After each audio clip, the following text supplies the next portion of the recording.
Mesdames et messieurs, bonsoir et bienvenue à votre émission hebdomadaire portée sur l'actualité internationale. Nous allons faire le tour d'une question cette fois. Dans quelques heures, du côté du Qatar, va s'ouvrir la Coupe du monde de football. Et Dieu sait que cette Coupe du monde, depuis quelques années et encore ces derniers mois, a brassé beaucoup de commentaires, beaucoup d'oppositions et provoque encore beaucoup de tumultes dans l'opinion internationale, quand bien même les équipes sont, du moins de ce qu'on peut voir, sont en ordre de bataille pour, on va dire, offrir ce spectacle planétaire auquel nous sommes tous habitués. Pour en parler ce soir, je vais commencer par saluer Morgana Soubamé-Tondi. Bonsoir. Bonsoir. Consultant analyse géopolitique et expert en relations internationales. Un nouveau visage sur notre plateau, Aboubakari Aboudou, économiste. Bonsoir. Bonsoir. En face, Hamzat Abdoulaye, consultant et analyste géopolitique. Bonsoir. Je dois vous souffler que Joël Ataï Gadegbe, expert en gouvernance, a préféré rester en dehors du rectangle vert pour aujourd'hui, que nous observer et discuter. Et voilà, il est en réserve. Morgana Soubamé-Tondi, la Coupe du Monde, cette Coupe du Monde en particulier, comment vous observez tout le, on va dire, le capharnaüm autour, tout le brouhaha autour de cette Coupe du Monde, principalement lié à cette question de droits de l'homme, de perte en vies humaines, de travail forcé. Il y a beaucoup d'accusations qui sont adossées à cet événement qui va prendre place dans quelques heures. Alors, il faut dire que si vous devez faire l'effort d'observer ce qui se passe pour cette Coupe du Monde de façon objective, il faudra séparer les questions du droit de l'homme aux questions footballistiques en elles-mêmes. Donc, si vous regardez la chose sous l'angle footballistique, tout est prêt. Vous avez des stades, vous avez la composition des équipes. Pratiquement toutes les équipes sont déjà là pour démarrer la messe. Vous avez le dispositif de la FIFA qui est en place. Et donc, sur le plan footballistique, que ce soit les investissements ou les différents acteurs économiques et footballistiques, tout le monde est prêt pour le démarrage on va les appeler les hostilités. Mais s'il s'agit du côté du droit de l'homme, il y a beaucoup de questions, il y a beaucoup de situations qui méritent réflexion et qui pourraient entacher l'aspect social et diplomatique du football. Parce que lorsque vous regardez le football comme une activité économique purement, vous mettez aussi de côté parfois l'aspect diplomatique de la question qui a un rôle assez capital. Puisqu'il y a des investissements qui sont là, mais il y a aussi l'image des différents États impliqués dans cette question. Et pour des États qui semblent ne pas badiner sur les questions de droits de l'homme, c'est une façon d'entacher son image que de cautionner une activité aussi lucrative économiquement qui se déroule dans des conditions de droits de l'homme assez alarmantes. Et donc, si vous regardez la question des droits de l'homme, c'est une situation qui n'est pas du tout plaisante et qui mérite l'interpellation de certaines nations qui sont présentes. Mais du côté du point de vue footballistique, tout va bien et peut-être qu'il faudra à un moment donné recouper les deux aspects et situer les responsabilités. D'accord. Aboubakari, est-ce qu'on n'assiste pas surtout à on va dire, à une grosse hypocrisie, à une grosse mascarade, parce que cette situation est connue depuis plusieurs années.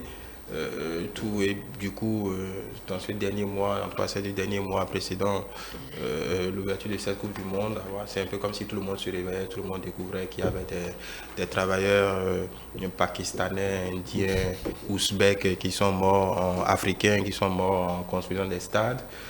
Tout le monde découvre que oh là là, le Qatar c'est une horrible dictature. Qu'est-ce qu'il en est exactement? Mais personne n'est prêt à renoncer à sa participation. Oui, merci beaucoup. Déjà, il faut dire que les questions qui devaient préoccuper, en fait, ces pays-là, qui se disent, entre griffes, plus parfaits que les autres, les questions qui devaient les préoccuper, c'est de savoir est-ce que ce qu'il faut pour que la Coupe du Monde, en tant que jeu, soit une coupe réussie, est-ce que c'est déjà là? Je crois qu'à ce niveau, personne ne polémique. Des stades qu'on n'a jamais vus sont en train d'être lancés pour cette Coupe du Monde-là. C'est-à-dire, ils sont allés même au-delà de ce qu'on peut leur... Exactement. Donc, sur ce point, pas de souci. Mieux, il faut remonter. Quand en 2010, le Qatar savait qu'il allait organiser cette Coupe du Monde-là, je crois qu'il y a quand même une candidature. Oui. Et que ce n'était pas le Qatar seul. Non. Et que la candidature a été validée par ceux qui se disent moralistes. Oui, aujourd'hui on parle de candidature achetée. Non, je dis, ça a été validé de la façon, en tout cas, la plus transparente possible. Oui. S'il y a eu des pots de vin, je crois que ceux qui ont les informations sont mieux placés de le dire. Ce qui est sûr, c'est validé et c'est bien validé. Donc, à partir de ce moment, le Qatar n'est pas sorti de terre hier, juste pour la Coupe du Monde. Donc, dans ce dossier-là, il fallait être déjà exigeant sur des questions de droits de l'homme, parce que ce qui se passe au Qatar, c'est toujours passé. Parce qu'il y a une partie de ce qu'on dénonce qui est liée à la culture du pays. Où on dit, bon, un étranger est forcément accueilli par un parrain qui le fait travailler.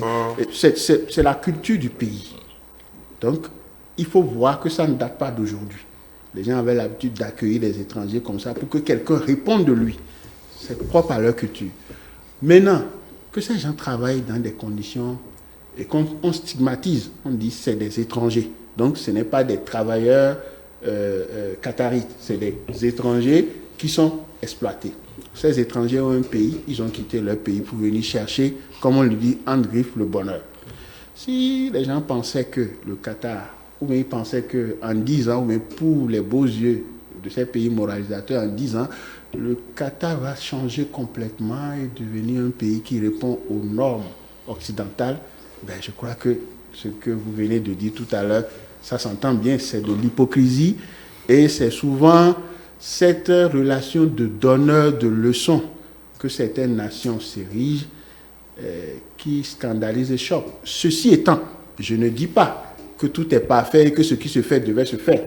Je dis justement, c'est comme si les gens se réveillent un matin et découvrent que, le Qatar ne respecte pas les droits de l'homme. Voilà, le Qatar fait travailler des étrangers. Le Qatar est peu regardant sur le travail des mineurs, des enfants. Les gens vivent dans de mauvaises conditions. Je crois que c'est d'une grosse hypocrisie. Voilà. Donc, il va falloir arrêter ça un jour, parce que quand quelque chose ne se passe pas, comme certains pays, comme les pays occidentaux le veulent, il y a problème. Alors qu'ils ne sont pas que seuls. On a une Coupe du Monde. Donc chaque pays vient avec sa façon de faire, sa façon de regarder le monde. Et celui qui accueille n'a pas refusé d'accueillir tout le monde. Au contraire, il accueille tout le monde à cette Coupe du Monde. Mais à ces conditions. Voilà, à ces conditions. Hamza Abdoulaye. Oui, c'est assez une grosse question par rapport au Qatar et l'organisation de cette Coupe du Monde qui fait polémique de jour en jour. Et comme le disait mon confrère, c'est vrai, ça ne date pas d'aujourd'hui. On aurait dû être averti beaucoup plus tôt. On a vu Zidane étant ambassadeur du Qatar pour la candidature du Qatar. On a vu Sepp Blatter à son époque de connivence avec l'ancien président de l'UEFA, quand même accueilli cette candidature et même l'applaudi à un certain moment. On a vu Nicolas Sarkozy ferrailler dur pour cette...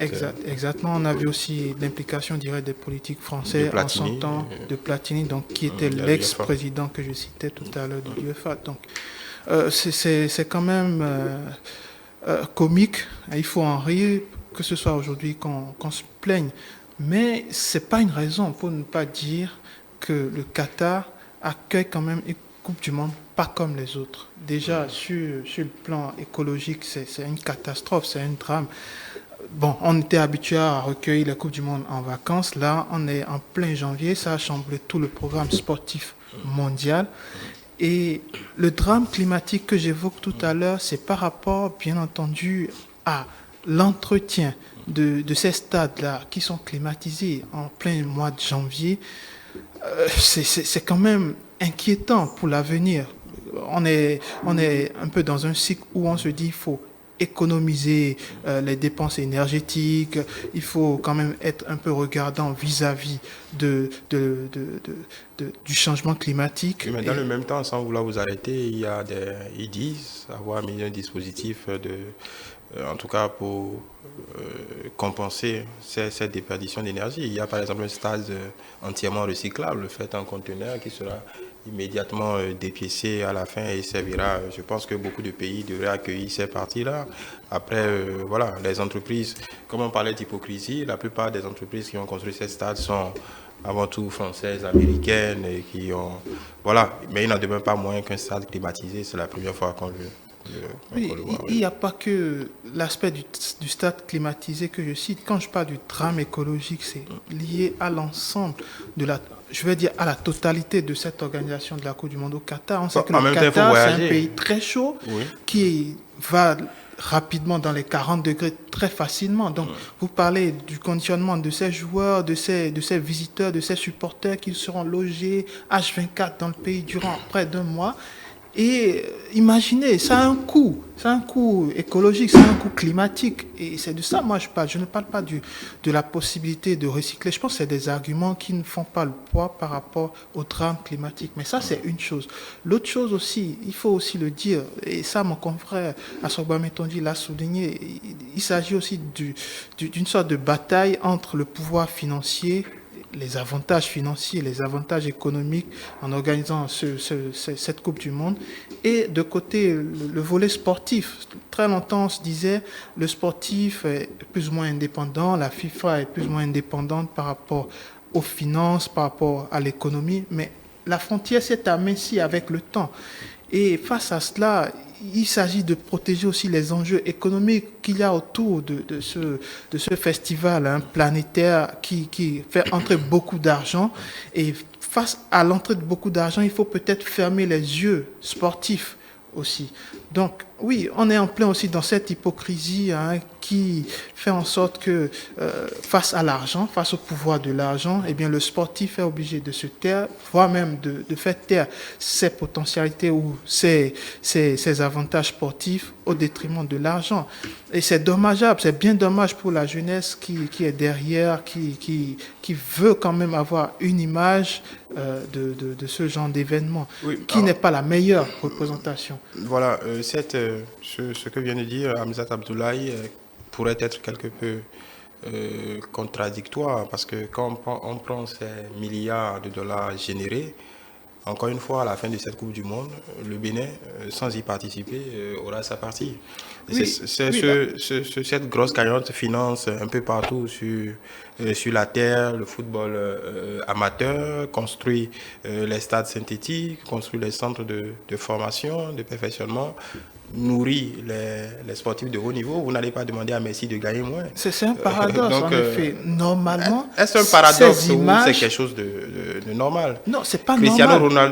Cristiano Ronaldo est prêt à donner peut-être des leçons, enfin faire des pubs de protection des droits de l'homme, mais jamais il ne permettra qu'un seul centime de ces gros émoluments diminue. C'est là le paradoxe. C'est là le paradoxe. C'est-à-dire, normalement, les images sportives de cet augure, comme Messi, Ronaldo que vous citez, sont censées quand même défendre ce que moi j'appelle les causes nobles, comme les droits de l'homme, comme l'équilibre ou le partage des richesses, ou le droit en termes de partage de richesses, ils sont quand même bien lotis.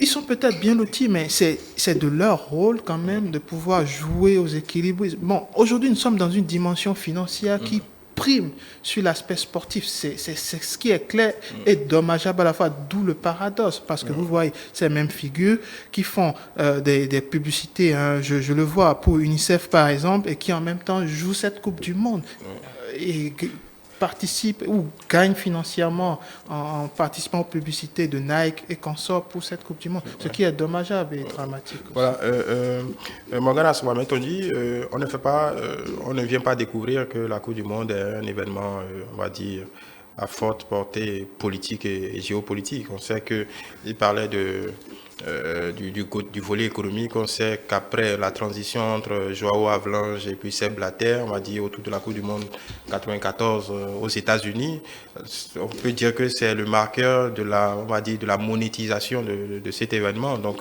que ce soit financier, le gap, le tournoi a été fait depuis, politiquement également. Donc, on ne fait pas le monde de la Coupe du Monde, c'est un événement géopolitique capital et important.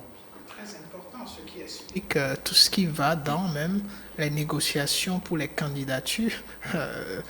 Organiser une Coupe du Monde, c'est une réussite diplomatique et économique très importante pour chaque pays et ça fait entrer énormément de fonds. C'est ce qui explique la réalité. Ce qu'on appelle ici hypocrisie n'en est pas du tout une. Il s'agit du jeu des intérêts qui dirige non seulement les États, mais surtout les institutions. Et la FIFA est une institution. Et si la FIFA réalise dans tous les cas de figure qu'elle gagne énormément sur le plan financier pour financer plusieurs de ses projets en fermant légèrement les yeux sur les droits de l'homme, excusez-moi de le dire de la façon la plus simple possible, la FIFA va mettre de côté les droits de l'homme puisque ce n'est pas elle qui a créé les droits de l'homme. Et quand vous regardez le comportement des États et vous prenez même le cas de la France, qui est le pays qu'on peut considérer sur toute la terre comme le berceau même des droits de l'homme, et quand on voit la France à des moments donnés en tant que structure étatique fermer des yeux sur certaines situations où les droits de l'homme sont brimés, mais quand même maintenir sa collaboration, sa coopération. On peut s'indigner, mais lorsqu'on décide de se mettre dans la posture d'un analyste objectif et qu'on connaît les principes qui guident les États et les institutions, on comprend. Ici, il s'agit des intérêts de la France, ici, il s'agit des intérêts des acteurs du monde footballistique et surtout des États qui sont en train de fermer les yeux sur ce qui se passe. En parlant des États, Pascal Boniface, le patron de l'IRIS, un grand géopoliticien, disait il y a quelques jours, je le cite, c'est quand même culotté, il parlait des élites françaises par exemple, c'est quand même culotté de critiquer le Qatar quand ce même pays achète des Rafales, achète des blindés, achète des avions, achète. Donc il faut dire aussi que voilà, tous ces pays occidentaux qui professent la bonne morale sont quelque peu aussi pris au piège du business à ce sujet. Moi je vais dire, je reprends, c'est une hypocrisie, c'est lamentable.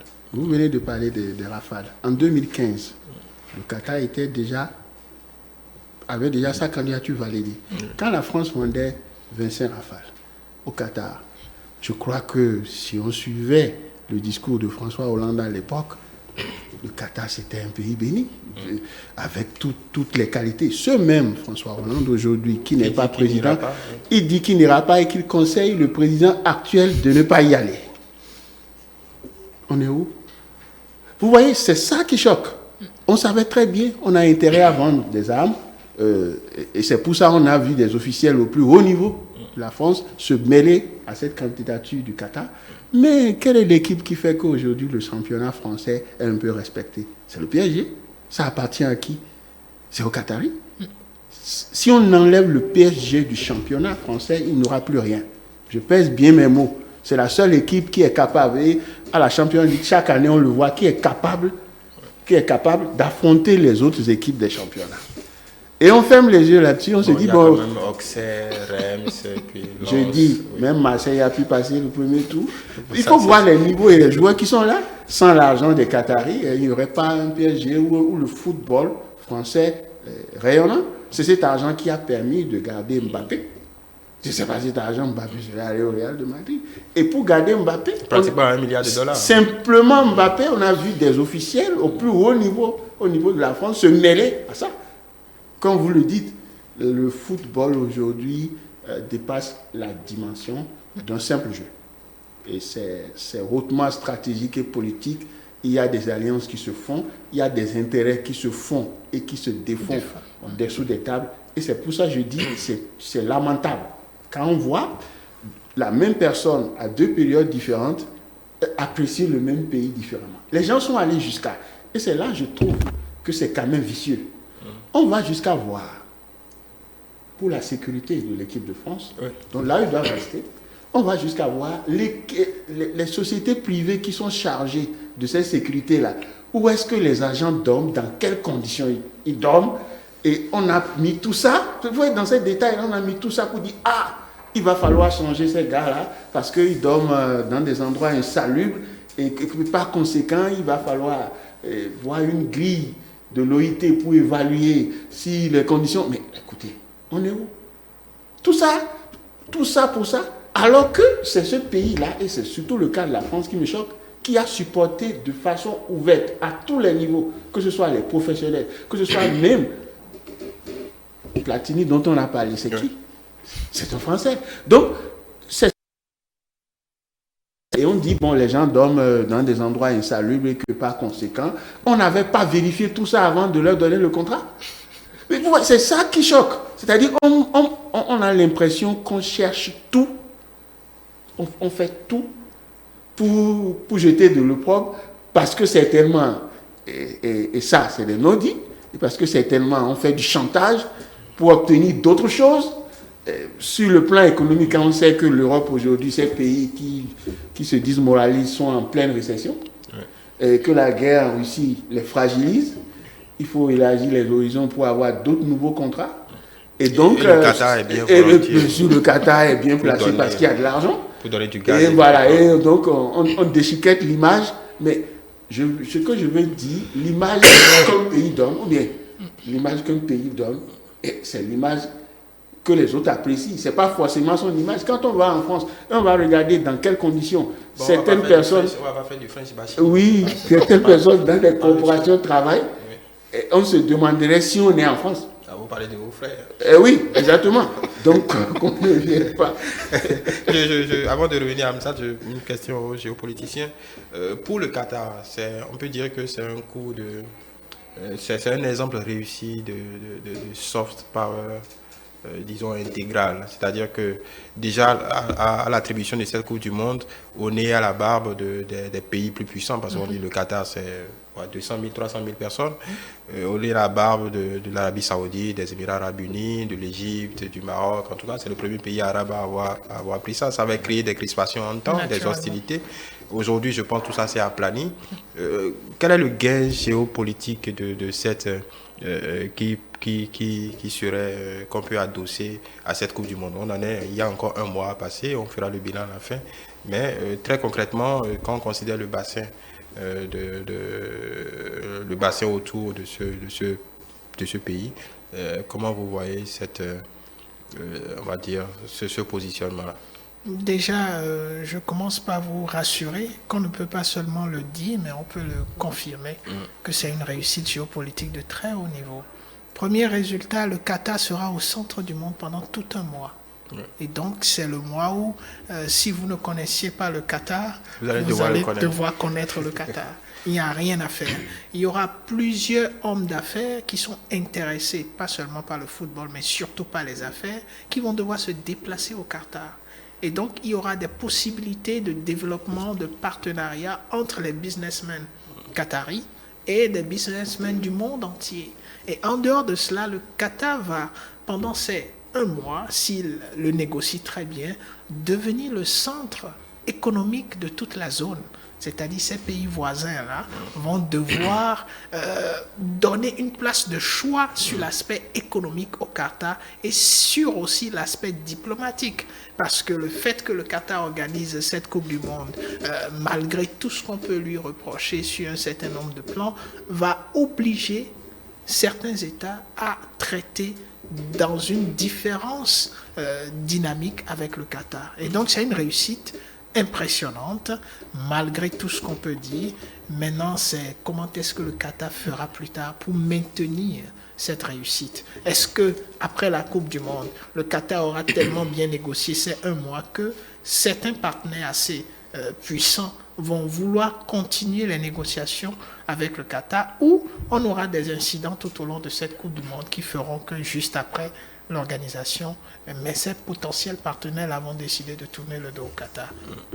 Hamzat Abdoulaye. Non, sur cette question, le Qatar, pour moi, c'est la Coupe du Monde au Qatar. En tout cas, un gain géopolitique, je ne pense pas. Je ne pense pas que ça va changer les relations entre le Qatar et l'Arabie Saoudite ou les relations entre le Qatar et ses ennemis de ce bassin en question. Ça ne va rien changer parce que on parle peut-être d'un gain touristique, on parle peut-être parce que le Qatar avait déjà amorcé un virage touristique qui coupait court à l'apport des hydrocarbures ou plutôt au gain que procuraient les hydrocarbures pour le Qatar.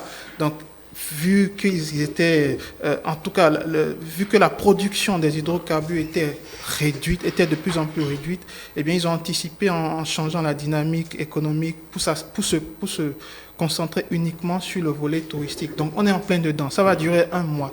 Un mois où on va entendre certainement parler du Qatar, mais pas en tant qu'une nation sportive, certainement pas du tout, parce que le Qatar va se faire certainement éliminer au premier tour, certainement. Le Qatar n'aurait jamais participé à une Coupe du Monde. C'est une prévision hasardeuse. Non, mais tenez-vous tranquille, le Qatar n'aurait pas pu participer à une Coupe du Monde en allant aux préliminatoires, aux éliminatoires et tout ce ça, on ne le sait pas, parce que ça n'a pas eu lieu.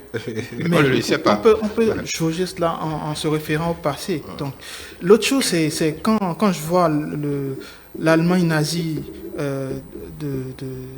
d'Hitler qui avait organisé les Jeux Olympiques, mais ça n'a pas changé leur dimension. Ils étaient quand même critiqués. Ça ne leur a pas donné un boom économique. Ça, c'est un exemple. Et quand je pense aussi les Jeux Olympiques d'Atlanta, en son époque, on sait que les États-Unis à l'époque étaient très racistes, en tout cas étaient plus blancs et n'acceptaient pas. Ils sont toujours blancs, même si les minorités ont poussé. Oui. En fait, la minorité noire était. D'accord, mais je vous assure que on était encore très jeunes. Mais Coupe du Monde 94, je pense que c'est l'une des meilleures Coupes du Monde qui ait pu exister. Oui, c'est spectaculaire. Et puis, moi j'évoque surtout les Jeux Olympiques à cette époque où, je ne sais pas vous rappeler des images où Lewis avait gagné la médaille d'or et avait levé le point noir, qui avait fait une polémique incroyable aux États-Unis, qui n'acceptait pas quand même que cette minorité noire, une fois portée à l'écran, puisse revendiquer un certain droit. Et moi, je fais le parallèle avec les droits humanitaires au Qatar. Est-ce que les États, est-ce que les pays qui vont participer à cette Coupe du Monde vont pouvoir à un moment quand même dire qu'il y a des choses qui ne vont pas au Qatar? Je parlais de la catastrophe écologique. Il n'y a pas que ça. Il y a une catastrophe humanitaire. Il ne s'agit pas seulement du droit des travailleurs, des migrants, des Asiatiques. Non, il y a une catastrophe humanitaire au Qatar qui perdure depuis des années.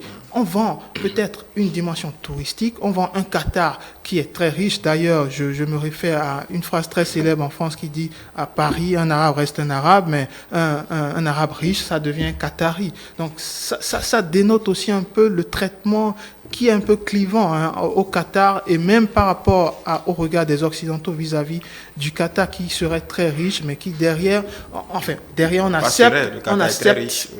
accepte cette richesse des Qataris, même s'ils marchent sur les droits humains, ce qui n'est pas normal, du tout pas. Et je vois sur le plateau aussi, et ça il faut le dénoncer, on veut dire d'une part que parce que tout va mal ailleurs, ou peut-être parce que les Occidentaux ne sont pas le meilleur exemple, eh bien, on doit pouvoir laisser les Qataris organiser leur Coupe du Monde tranquillement. Non, il ne s'agit pas du tout de ça. Quand vous prenez le taux de personnes noires, africains, surtout qui travaillent au Qatar, comparé au taux de personnes qui travaillent en France, combien de personnes ont cette légitimité d'être pouvoir reconnues comme étant un travail légal au Qatar comparé en France? Il n'y a même pas de photo. Donc, arrêtons ce débat où on dit c'est pire ailleurs qu'au Qatar. Non, quand on parle des droits humains, quand on parle des droits humanitaires, on doit être impartial et on doit surtout ne pas avoir un regard critique avec un... Donc, qu'est-ce que vous auriez souhaité? Moi, j'aurais suggéré... Le Danemark, par exemple, n'avait pas le choix en participant à cette Coupe du Monde, mais ça ne les a pas empêchés de le dire clairement haut et fort à travers la communication. C'est ce que l'Australie a fait pareil, beaucoup de pays ont fait pareil. C'est très bien que de le dire, mais d'y aller quand même. Oui. C'est très bien de le dire. Ça montre quand même, on a une dynamique sportive qui nous contraint à aller à cette Coupe du Monde. Mais derrière... Est-ce que ce n'est pas juste une communication vers l'opinion publique? Non, ce n'est pas du tout une communication. Parce que quand je pense à États... Je vous donne un exemple très simple. la communication de l'équipe de France, Hugo Lloris. Il y a quelques mois, le milieu de terrain du PSG, Gana Gueye, était cloué au pilori parce qu'il n'a pas voulu porter un brassard pour défendre les jeunes LGBT.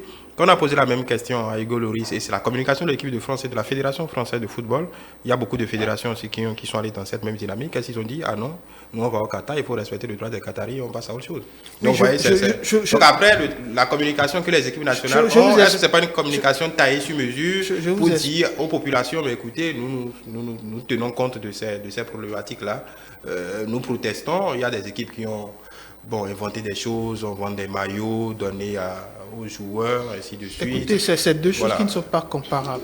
Quand je prends Gana Gueye, qui était plus dans une idéologie liée à sa religion, à sa culture, à sa nationalité, pour lui, il est inacceptable de porter le brassard. Ça c'est individuel. C'est individuel. On peut comprendre derrière les diatribes qui ont suivi, les commentaires, et je crois qu'on l'a aussi laminé dans la presse.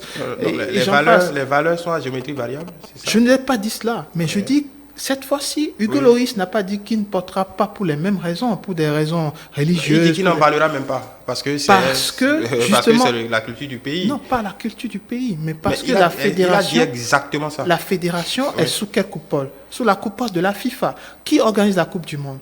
C'est la FIFA qui organise. Mais si la FIFA vous donne, ne vous permet pas de faire certaines choses... Non, la FIFA n'a jamais communiqué là-dessus. La FIFA n'a jamais communiqué. C'est à dessein. On est d'accord que c'est bien à dessein. Si la FIFA ne communique pas, c'est bien à dessein. Donc il y a un couloir politique. On ne parle pas de la fédération du Bénin. On parle de la fédération. On parle de Noël Le Graët. Noël Le Graët a dit clairement. Et pourquoi je dis, on parle de deux faits qui peuvent vous paraître différents, mais on parle de valeurs. Si la presse, les médias, les sponsors ont pu dire de ce Sénégalais qu'il a rejeté, qu'il prône en refusant de porter ce brassard des valeurs dans d'autres périodes, qu'il est contre, que ce ne sont pas les valeurs françaises. 2 mois après, les valeurs françaises ne peuvent pas avoir changé. Mais où se passe la cause du monde? Au Qatar. Oui. Les valeurs du Qatar sont quoi? C'est pourquoi je vous pose la question. Mais c'est la même chose. Les valeurs sont à géométrie variable. Les valeurs ne sont pas à géométrie variable. Mais les valeurs, une fois repositionnées sur le plan géographique, mais là, ça varie, c'est clair. Mais ça ne varie pas en fonction de la personne, mais du milieu. La France, on sait que cette France... Donc la FIFA autorise les équipes à porter le brassard... Le Qatar interdit ce type... Laissez-moi poser ma question. Allez-y. Dans les championnats européens, aucune fédération ne peut décider de porter une affichette de quelque manière que ce soit sans que la FIFA ne l'autorise. On est d'accord? Bien sûr. Donc ce que vous dites, donc la FIFA autorise à porter des brassards LGBT en Europe. Parce que l'Europe a une histoire qu'on connaît, une histoire qui est quand même... Je ne vous demande pas de justifier. Donc, je vous demande pas de justifier. La FIFA l'autorise. Une histoire au Qatar, ancrée sur l'ouverture. La FIFA l'autorise en alors Europe que le Qatar, et l'interdit au Qatar. C'est pas la FIFA qui l'interdit. C'est la nuance. le Qatar qui l'interdit. C'est le Qatar avec sa culture, avec son histoire, avec sa politique. C'est exactement ce qu'on dit. Et la FIFA valide. Et la FIFA se ramollit. Et c'est ce que moi je décris en fait. Exactement. La FIFA se démolit. Et j'évoque le paradoxe sportif et financier. Face à ce paradoxe, mais c'est dommage que cette FIFA quand même se ramollit de cette façon. Je ne suis pas pour autant pour. Bon, on a égrené une bonne partie de notre temps. On va faire. Vous allez répondre à ce qui vient d'être dit en intégrant aussi l'exclusion de la Russie. Ça, c'est un dommage collatéral. Oui, il faut déjà que je commence par attirer l'attention que nous essayons ici d'être le moins émotionnel possible. S'il s'agit de demander l'avis de M. Morgan sur les droits de l'homme et le Qatar, tout ça, je pourrais me prononcer différemment. Mais il s'agit ici d'analyser les faits et de se rendre compte de la réalité du terrain. Sur le terrain des interactions entre les États et les institutions, ce qui prédomine et guide les décisions, ce sont les intérêts. Et aujourd'hui, la FIFA a intérêt, quand vous voyez tout ce qui s'est passé, à soutenir le Qatar dans sa façon d'organiser la Coupe du Monde. Et c'est sa culture, ce sont les valeurs de Qatari. Non, je ne suis pas d'accord avec vous, parce que pendant un moment, il y a eu un bras de fer. Je sais que vous n'êtes pas... que la FIFA a perdu. Je sais que vous n'êtes pas d'accord avec moi. Je ne me prononce pas sur le fait que vous soyez d'accord ou pas, mais je me prononce sur les réalités du terrain et ce qu'on a en matière de processus de prise de décision des États et des institutions. Un État n'a pas d'émotion. Une institution financière de haut niveau n'a pas d'émotion. La FIFA n'a pas d'émotion. Là où sont ses intérêts, elle prendra des décisions. Et c'est comme ça. C'est pareil pour les États qui sont aujourd'hui là, qui défendent des valeurs ailleurs, mais qui n'arrivent pas à défendre ces mêmes valeurs-là pour le Qatar. Et pour conclure, peut-être, et porter mon intérêt sur la question que vous m'avez posée, je dirais sans doute que l'exclusion de la Russie n'échappe pas à cette règle des intérêts. Aujourd'hui, que ce soit la plupart de ces États-là, la Russie a même été, on l'a exclu de toutes les organisations même des sportives. Compétitions pour ça. Exactement. Donc ce n'est pas étonnant. Cela dénote une fois de plus de la partialité des États dans le processus de prise de décision, et que même la FIFA, comme institution qui dit qu'elle n'obéit à aucun principe politique, se retrouve aujourd'hui à montrer qu'elle obéit à des principes politiques. Donc, voilà. Et à faire de la politique, peut-être. Oui, naturellement. Et moi, je comprends la position de Hamzat, même si je ne la partage pas du tout. Lorsqu'on prend les pays pollueurs, le Qatar fait partie des plus grands pays pollueurs de ce monde. C'est parce que le Qatar organise une Coupe du Monde sur un mois que son empreinte carbone va déséquilibrer tout ce qu'il y a. On sait qui sont ceux qui polluent. Et depuis quand ils polluent? Alors, de quoi veut-on nous parler? C'est le 2 poids, 2 mesures dont on dit. On dit le droit des LGBT. Mais en Europe, là, et aux États-Unis, là, mais où est-ce qu'on a persécuté le plus? On a exorcisé les gays, pour dire c'est une maladie. C'est l'histoire de l'Europe, ça. Longtemps avant de reconnaître que, on accepte. Ils ont pris le temps d'abord de combattre ça. Pourquoi on ne permet pas aux autres peuples d'avoir le même parcours? Oui, mais pas avec les mêmes atrocités. Attendez, pas avec les mêmes atrocités. Vous parlez de quoi? Exorciser. Non, mais attendez. Quand tout à l'heure il a parlé des États-Unis, oui. Mais la Coupe du Monde a été organisée en Afrique du Sud, s'il vous plaît. On sait jusqu'à présent, aujourd'hui en Afrique du Sud, la différence qu'il y a. Quand on prend les Noirs, ils sont dans une extrême pauvreté. Ce n'est pas parce qu'un Noir est président sud-africain qu'au niveau de l'Afrique du Sud, tout se passe bien. Mais on a voulu politiquement, je crois, récompenser cette démarche-là qui a été d'ouverture à l'époque et que Nelson Mandela était président. Ça, c'était un symbole d'amener la Coupe du Monde là-bas. Mais ça n'a pas réglé les problèmes pour autant de l'inégalité là-bas. Est-ce que vous voyez bien? Alors pourquoi, quand il s'agit du Qatar, on veut en faire une affaire? Vous avez parlé de la Russie, c'est la même chose. Est-ce que c'est en excluant la Russie? Qu'est-ce que les sportifs russes ont fait? C'est eux qui ont déclenché la guerre? Mais vous voyez, il faut remarquer que la seule fédération qui a résisté, c'est la fédération internationale de tennis. Parce que mais attendez, mais au même moment où cette même FIFA dit oh, on est autonome, on exclut la Russie de toutes les compétitions. Mais s'il s'agit de guerre à sens unique, je condamne la guerre en Ukraine. Je ne soutiens pas ça. Mais je dis, l'Ukraine appartenait à une fédération. On peut raisonner et dire c'est une reconquête. Est-ce que vous voyez? Parce que l'URSS a été démantelé, pas avec la volonté des soviétiques de l'époque. On va refaire ce débat. Non, ce n'est pas ce débat. Donc aujourd'hui, on voit des pays attaquer d'autres pays de nulle part. La Libye a été déstabilisée, c'est le chaos là-bas, personne n'en parle. Est-ce que ces pays qui ont déclenché ça ont été sanctionnés? Ont été sortis des compétitions? Lorsque l'Irak a été attaqué sous un faux prétexte par les États-Unis, on dit qu'ils avaient des armes. Est-ce que les États-Unis ont été sanctionnés pour ça? Est-ce que les dirigeants de ces pays ont... C'est pourtant une guerre, une annexion. Mais il y a le 2 poids 2 mesures. Et c'est pour ça qu'il dit cette façon mesquine que les Européens ont de faire comme si ils se font bonne conscience quand il s'agit des autres. Ils se font bonne conscience, mais ils ne laissent pas chaque peuple avancer à son rythme et dit aujourd'hui, parce que le monde change, et si on va penser que les sportifs russes n'ont rien fait pour mériter ce qui leur arrive, ils n'ont rien fait pour mériter ça. Et je crois que si c'était un pays européen qu'on a sanctionné, les gens auraient fait recours partout. Que la Russie ne participe pas aujourd'hui à la Coupe du Monde, mais ça enlève de la qualité à la Coupe du Monde, parce que c'est une équipe méritante. Parce que c'est là aussi, ça enlève de la qualité à la Russie. Mais quand on achetait le gaz russe, et qu'on sait que les droits de l'homme ne sont pas respectés en Russie, Les Européens achetaient à bon marché quand ça les arrangeait. Aujourd'hui, ils ne peuvent pas acheter le gaz russe. Les Russes se disent, on est quand même une nation qu'il faut respecter, on a une histoire. Ça pose problème. Les Qataris disent, on est une nation, il faut respecter notre évolution, notre culture, notre façon de faire. Nous allons nous améliorer avec le temps, parce que les Européens, c'est pas... Cette partie-là, ils ne le disent pas. Oui, nous allons... Ah oui, oui, cette partie. Ils l'ont dit. Peut-être qu'ils le susurrent, ils le laissent entendre, non, ils l'ont dit. Oui. On va changer avec le temps. Ils l'ont bel et bien dit, c'est parce que les gens ne veulent pas écouter ça. Ah, d'accord. Et c'est là que je tombe, pour conclure, dans ce qu'il a dit. Oui.